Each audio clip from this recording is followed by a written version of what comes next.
आधी रात को बेटे ने बीमार माँ को घर से धक्के मारकर निकाल दिया। 5 साल बाद जब माँ सामने आई तो बेटा अपनी ही कंपनी में माँ का नौकर बना खड़ा था। यह कहानी सिर्फ एक माँ और बेटे की नहीं है, यह कहानी है उस अभिमान की जो इंसान को अंधा बना देता है और उस ममता की जो पत्थर को भी मोम कर देती है। काशी के एक पुराने मोहल्ले में सावित्री देवी का एक छोटा सा मगर मशहूर घर था। पूरा मोहल्ला सावित्री देवी को मसाला काकी के नाम से जानता था। उनके हाथों में ऐसा जादू था कि उनके बनाए मसालों की खुशबू से ही लोगों की भूख जाग जाती थी। पति के गुजरने के बाद उन्हीं इन्हीं मसालों को कूट कूट कर सावित्री देवी ने अपने बेटे विमल को पाला था। विमल को पढ़ाया लिखाया और एक काबिल इंजीनियर बनाया। सावित्री देवी की उम्र अब 65 साल थी। हाथों की नसें उभर आई थी, कमर थोड़ी झुक गई थी, लेकिन आज भी सुबह 4 बजे उठकर चक्की चलाने का उनका नियम नहीं टूटा था। उन्हें लगता था कि यह मसाले सिर्फ व्यापार नहीं, उनकी गृहस्थी की नींव है। लेकिन विमल विमल अब वह पुराना सीधा साधा लड़का नहीं रहा था। शहर की बड़ी नौकरी और पत्नी सुमेधा की चकाचौंध भरी बातों ने उसे बदल दिया था। सुमेधा को सास का यह मसालों का काम बिल्कुल पसंद नहीं था। उसे घर में फैली मिर्च, हल्दी और हल्दी की गंध से नफरत थी। वह अक्सर विमल से कहती, विमल तुम्हारी माँ को समझाओ, हम सोसाइटी में रहते हैं, लोग क्या कहेंगे कि इंजीनियर की माँ मसाले बेचती है, बंद करवाओ यह सब। विमल भी पत्नी की हाँ में हाँ मिलाता। उसे अब अपनी माँ का काम छोटा लगने लगा था। वह भूल गया था कि इसी छोटे काम ने उसकी बड़ी डिग्री की फीस भरी थी। एक शाम की बात है, घर में विमल के ऑफिस के कुछ दोस्त आने वाले थे। सावित्री देवी अपनी आदत के अनुसार आंगन में बैठी लाल मिर्च कूट रही थी। अचानक हवा का झोंका आया और थोड़ी सी मिर्च की धसक ड्राइंग रूम तक पहुंच गई। सुमेधा जो मेहमानों के लिए तैयारी कर रही थी, जोर जोर से खांसने लगी। विमल गुस्से में बाहर आया। उसने देखा माँ जमीन पर बैठी काम कर रही है। उसने आव देखा न ताव मसालों की परात को जोर से लात मारी। सारी मेहनत, सारी मिर्ची आंगन की धूल में मिल गई।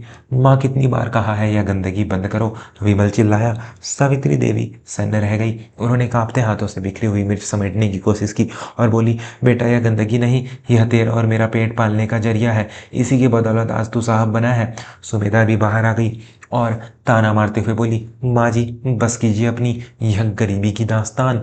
विमल आज फैसला कर लो, या तो इस घर में यह मसाले कूटने का काम होगा या मैं रहूंगी। मुझे अपनी स्टैंडर्ड्स की चिंता है। विमल ने माँ की ओर देखा।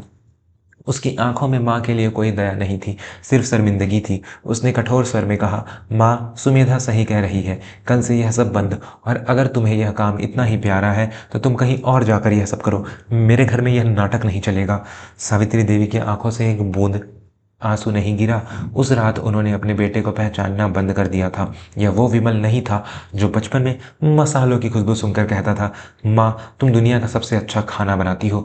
दोस्तों, कहानी में आगे एक ऐसा मोड़ आने वाला है जो आपके रोंगटे खड़े कर देगा। क्या एक माँ अपने बेटे के इस अपमान को सह पाएगी, या वह उठाएगी कोई ऐसा कदम जो विमल की पूरी दुनिया हिला देगा? अगर आप भी अपनी माँ से सच्चा प्यार करते हैं और मानते हैं कि माँ का अपमान सबसे बड़ा पाप है, तो अभी इसी वक्त वर्मा स्टोरीज चैनल को सब्सक्राइब करें और नोटिफिकेशन बेल दबाएं, क्योंकि हम लाते हैं वो कहानियां जो सीधे दिल पर दस्तक देती हैं। अगली सुबह जब विमल और सुमेधा सोकर उठे तो घर में अजीब सी शांति थी। आंगन साफ था, न खलबत्ते की आवाज़ थी, न मसालों की महक। विमल खुश हुआ कि माँ मान गई, लेकिन जब वह माँ के कमरे में गया तो देखा कमरा खाली था। अलमारी में रखे उनके 2 जोड़े कपड़े और पति की तस्वीर गायब थी। तकिए के नीचे एक पुराना लिफाफा रखा था। विमल ने लिफाफा खोला। उसमें घर के कागजात थे और एक चिट्ठी। चिट्ठी में लिखा था, बेटा विमल, मुझे तुझे तेरे घर की इज्जत मुबारक। मैं अपना गंदा काम लेकर जा रही हूँ। यह घर तेरे नाम है ताकि तुझे कभी यह ना लगे कि तेरी माँ तुझ पर बोझ थी। बस एक बात याद रखना, खुशबू को डिब्बे में बंद किया जा सकता है, लेकिन हवा में फैलने से रोका नहीं जा सकता। विमल ने चिट्ठी पर कर एक गहरी सांस ली। उसे लगा चलो बला टली। सुमेधा तो खुशी से झूम उठी। अब पूरे घर पर उसका राज था। समय बीतता गया। विमल ने सोचा था कि माँ के जाने से उसकी जिंदगी बेहतर हो जाएगी, लेकिन हुआ इसका उल्टा। विमल ने शेयर बाजार में भारी पैसा लगाया, लेकिन बाजार डूब गया। उसकी नौकरी में भी दिक्कतें आने लगी। सुमेधा के खर्चे कम नहीं हुए बल्कि बढ़ते गए। जो घर कभी सावित्री देवी की छोटी सी कमाई से बरकत पाता था, अब लाखों की तनख्वाह में भी कंगाल रहने लगा। कहते हैं ना, बुजुर्गों के पाँव की धूल घर का सुरक्षा कवच होती है। वह कवच अब हट चुका था। 2 साल बीत गए। विमल कर्ज में डूब चुका था। उसे अपनी पुश्तैनी ज़मीन बेचनी पड़ी, गाड़ी बेचनी पड़ी। हालत यहाँ तक आ गई कि उसे एक नई नौकरी की सख्त ज़रूरत पड़ गई। हर जगह से उसे निराशा हाथ लग रही थी। तभी उसे शहर की एक बहुत बड़ी मशहूर कंपनी अन्नपूर्णा स्पाइसेस के बारे में पता चला। यह कंपनी पिछले 2 सालों में इतनी तेज़ी से बढ़ी थी कि इसके मसाले विदेशों तक जा रहे थे। विमल ने वहाँ मैनेजर की पोस्ट के लिए इंटरव्यू दिया। इंटरव्यू के दिन विमल बहुत घबराया हुआ था। वो रिसेप्शन पर बैठा अपनी बारी का इंतजार कर रहा था। तभी उसने देखा कि ऑफिस की दीवारों पर एक बुजुर्ग महिला की बड़ी सी तस्वीर लगी है, जिसका चेहरा ढका हुआ था, सिर्फ हाथ दिख रहे थे, मसाले कुटते हुए हाथ। विमल को वह हाथ कुछ जाने पहचाने लगे।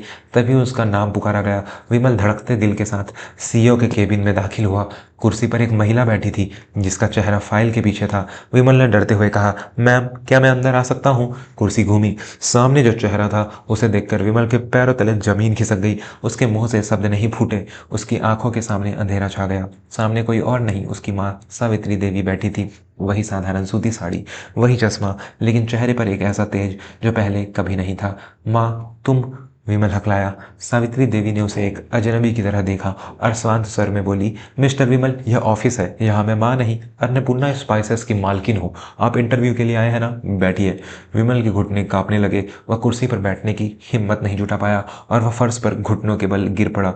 माँ, यह सब क्या है? तुम, इतनी बड़ी कंपनी, और मैं वहाँ दाने दाने को मोहताज हो गया हूँ। सावित्री देवी अपनी कुर्सी से उठी। उन्होंने विमल के सिर पर हाथ नहीं रखा, बल्कि पास आकर खड़ी हो गई।